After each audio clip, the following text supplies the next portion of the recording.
Vamos a responder una nueva pregunta que he recibido. Aquí me ha escrito Handler. Me dice así: buenos días, querido rabino. Tengo una duda grande con respecto al tema de los dinosaurios. Si es que es mencionado en la Torá o es algo inventado por el hombre moderno. Muchas gracias por su respuesta. Dios lo bendiga. Así me ha escrito Handler. Y es algo interesante esta pregunta. En la Torá está escrito acerca de los grandes animales que se los llama por esta palabra, Rehem.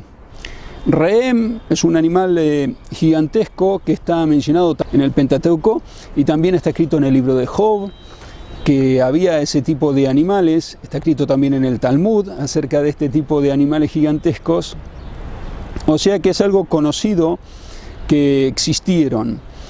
Y lo que ocurrió es sabido en la época del diluvio universal. Muchos animales murieron, se extinguieron y quedaron los más pequeños, lo que se consideró más pequeños, aunque se sabe que no todas las especies de dinosaurio murieron. Hubo algunas especies que se salvaron y fueron avistadas. Hace un par de miles de años fueron avistados esos dinosaurios. Incluso en la actualidad hay también información científica que sobrevolaron zonas de la Antártida donde vieron ciertos tipos de animales que no los pudieron volver a encontrar después. Una vez que sobrevolaron, los vieron, después quisieron localizar el lugar y no pudieron llegar a encontrarlo. O sea que tenemos noticias acerca de este tema, tanto en la era actual como en datos bíblicos que se habla de este tema y en los escritos de los sabios como el Talmud. Ahora, ya que me han preguntado este tema, quiero aclarar lo que me pregunta aquí acerca de si es un invento moderno, es algo inventado por el hombre moderno. ¿Por qué viene esta pregunta? Esto lo quiero contar porque lo hablé con mi sobrino cuando vino a visitarme hace poco tiempo y también lo quiero compartir con vosotros, que es relevante para aclarar este tema, y es acerca de los estudios científicos que hubo en la actualidad, que se realizaron a través del carbono 14 y otros sistemas de datación radiométrica que determinaron la edad del mundo y la edad de los fósiles que fueron descubiertos, porque, como es sabido, fueron descubiertos huesos de dinosaurios, fósiles de dinosaurios, por lo que no se puede negar que en algún momento de la creación existieron. La pregunta es ¿cuándo?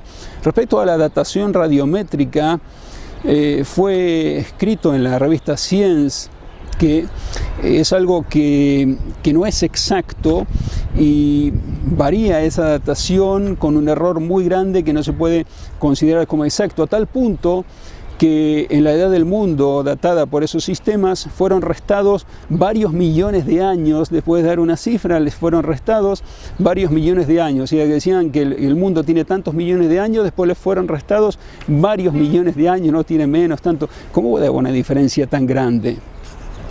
Es porque ese sistema de datación radiométrico no es exacto debido a varias razones. Una de ellas es que en la época del diluvio universal el mundo estaba cubierto por nubes, y si estaba cubierto por nubes el carbono 14 no pasó a la Tierra, por lo tanto la diferencia es muy grande, pero fueron descubiertos otros datos científicos que detectaron que hay un error en el carbono 14 y otro sistema de datación radiométrica, por lo cual no se puede considerar exacto, y se tomaron otros elementos para medir la edad del mundo, etcétera.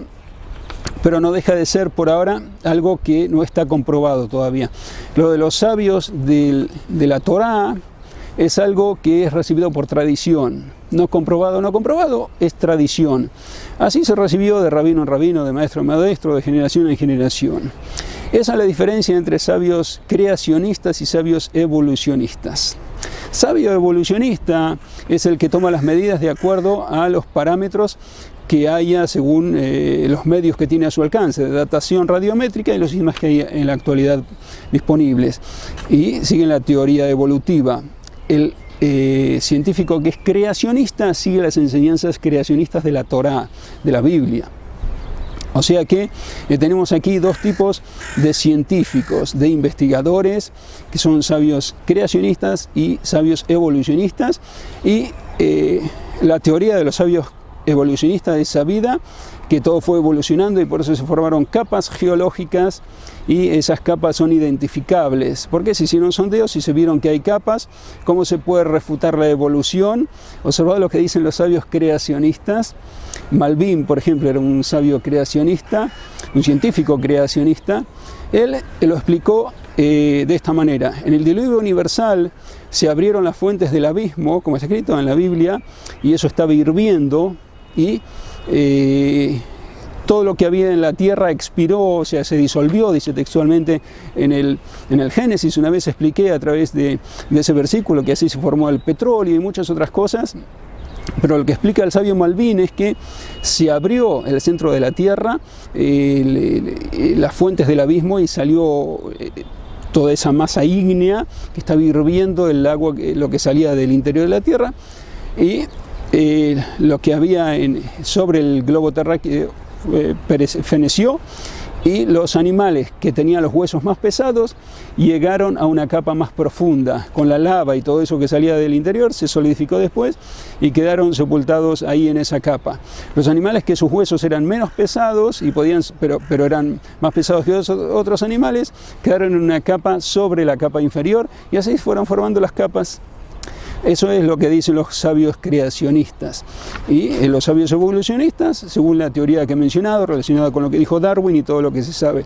O sea que vemos que son válidas tanto una como otra versión, solamente que nosotros creemos en que la Torá es verdad, que hemos recibido todas las palabras de los sabios en forma fiel, y creemos en que la tradición es verdadera, viene de Dios, de Moisés, que recibió todo en el monte Sinaí, y tenemos además las pruebas bíblicas que nos demuestran que sí los dinosaurios existieron, y hay constancia de ello, y también las capas geológicas no se formaron en forma progresiva, sino que Dios las formó cuando creó el mundo, tal como está escrito en el Talmud, en el Tratado de Hagigá, que dice que Dios formó al mundo por capas. Está escrito textualmente, sumado a la explicación del sabio Malvin que he mencionado, se puede entender todo en forma clara. Os deseo un muy buen día, espero encontrarnos muy pronto con una nueva transmisión.